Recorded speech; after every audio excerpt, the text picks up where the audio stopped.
On this brand new single. We've been playing Disconnected on our show and it's been getting some great feedback, so congratulations. Awesome, man. Thanks heaps, Dave. Yeah, that's awesome news. So, mate, this is probably the first time some of our listeners have got to hear Judo Chop. So can you tell us a little bit about the band and how you guys all got together? Yeah, sure.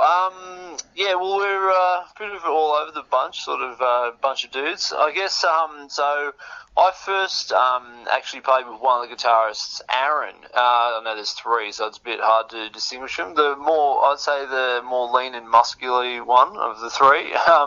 Played in a band, Take Your Own, with him about 10 years ago. Yep. And basically, also through that, started playing in another band with Johnny, who's the guy who's actually doing the signing in the clip, called Cashno. And so basically, over the years, both of those bands sort of dissolved. And Johnny'd always been wanting to get another project going. And so I got on board with Johnny playing bass, and Aaron kind of got wind of it. And we already had Sam, the other guitarist, and Naz was like, "Oh, can I jump on and play guitar as well?" And we're like, "Yeah, great guitarist. Why not have three guitars?" So that's the three guitarists part. And I think Johnny was just sort of chatting somehow with Ollie, and knew him from back in the day, maybe art house kind of style gigs. And Ollie jumped on board, and the last one to get involved was Murray, who we'd done some gigs with over the years with Japan, his other band. He knew us, so just kind of all fell into place, really. One of the things that so stands out with this band is how guitar heavy it is. Those three guitars sound absolutely awesome. Was that one of the original plans that you had, or did that just come about because of the guys that showed interest? Yeah, like I said, it wasn't an initial plan, but Johnny and Sam were the two sort of main guitarists, but as just being such an awesome dude and awesome guitarist as well, and me playing in other bands with him, you just sort of got wind of the project, and we're just like, we're particularly with someone like, they're all amazing guitarists, and we just kind of couldn't say no. So it was like, good dude, good skills, good writing. Why not? So, that's sort of how it came about. Yeah. You mentioned you'd done gigs with Murray's other band. What was it about Murray's vocals that made you decide that he was the perfect guy for Judo Chop? Yeah, cool. Well, for me personally, I really liked that Murray didn't try to be someone else, particularly with his accent or something that he wasn't put on, maybe a Southern Californian accent. Not that there's anything wrong with it. I personally, though, really like it when someone just is doing them. And For me, I always got that vibe with Murray. Plus, the more important thing too, he was just an awesome dude. Whenever you saw him at a gig, just have a beer and have a chat, and pretty easy going. So that's a big part of it for us as well. Definitely. Now, tell us a little bit about Disconnected. What is the track about, and how did you guys go about recording it? Because I know it's been tough for bands to record over the last 12 months. Yeah, definitely. So I'll have to leave a bit more of what it's about to Murray, but I'll try my best. It's he being the main lyric writer, but it's definitely about that sort of disconnection we get from media, and I think we're socially or connected, through data, but maybe not so much emotionally connected to one another, and even just socially as a whole. I think that's an underlying theme for the track. Hopefully, I've done Murray justice on that. And look, in terms of recording it, so the song was all written musically except for the lyrics. So that was done afterwards. So basically, Johnny had a demo of the song. We jammed it a fair few times before COVID, and even performed it once or twice. And then when it came to actually recording, essentially what we did was we got Ollie into the studio. He laid down 6 tracks, which is our whole EP coming out, in the studio. He did that in some record time. It was kind of like second take each song, smashed it out. Really small amount of tweaking on the drums was done, and then that was sent to me and Johnny, and we had the fun task of recording it all ourselves at home, essentially. So we've recorded it just dry signals, so it's just the what comes out of your guitar. And we took a fair while, a bit of learning and how to do that. And a couple of friends, particularly Lachlan Dennis from No Quarter, if you know those guys, helped us out a lot with that.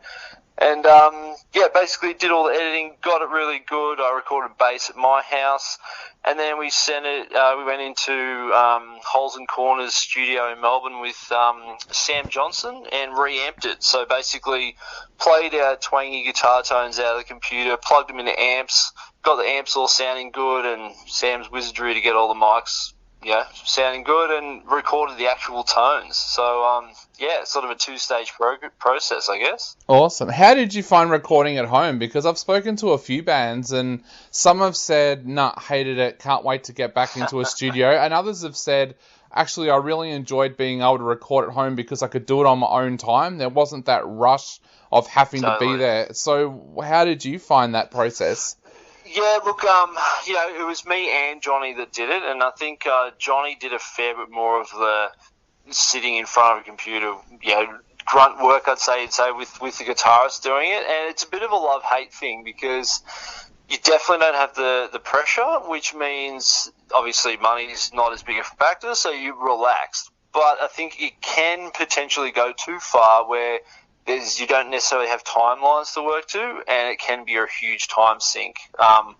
We definitely learnt a lot from doing this in terms of little tricks we can do to make things faster or slower for ourselves, or what not to worry about and what to worry about more so. So, look, to answer your question though, I think we had a really good time with it, and it's to the point where we've all said this is how we're going to do it from now on.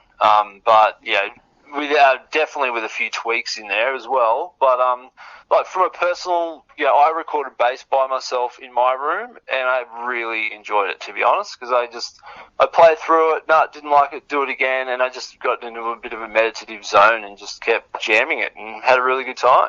Awesome. Now, you've got the EP coming out on July 2nd called Shelf Life. Is Disconnected a good representation of what the rest of Shelf Life sounds like? Good question, and I think about this a lot. I don't know how to answer that, except, because there's 6 tracks, I kind of feel like you got to hear all 6, and it's sort of like you cut the median line through all of it, and that's what it sounds like. And that's not helpful at all to say, but I'd say it's a heavier track, definitely. It's not the fastest, I don't think, but there's some little more pop things going on, maybe in some other stuff, more technical in others. I'll just say yes, just because I don't know how else to answer that, so yes.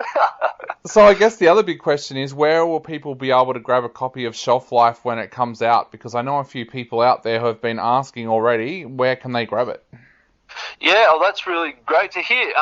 Look, so it's definitely on all the streaming platforms and obviously purchasable, downloadable platforms as well. That'd be like Apple Music and Bandcamp and those places. But we're in the process of hooking up some vinyls as well, which we've decided to go with. So pretty excited to get some physical vinyls for any of those punk junkies who go that way. So, yeah, should be cool. No CDs, though, unfortunately. Oh, that's all right. No, definitely vinyl is the way to go for me, so that's all fine for me. Cool.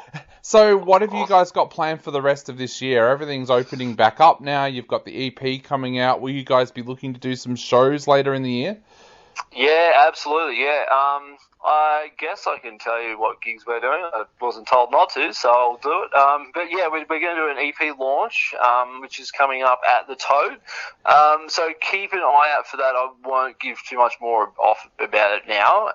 But we've also got a bit of an East Coast tour that's falling into place. So we're going to be in Newcastle, we're going to be in Sydney, and we really want to try and be able to get to Brisbane as well before the year's out. So, there's at least 4 gigs, but there's going to be more along the way for sure.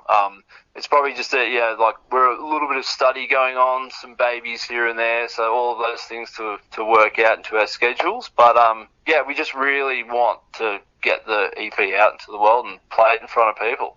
Awesome. Well, we cannot wait to Yeah. see you guys in concert, and we also can't wait to see the EP come out as well. But, mate, I think it's time to play Disconnected on our show again now. So is there anything you would like to say to the listeners out there before they take another listen to Disconnected?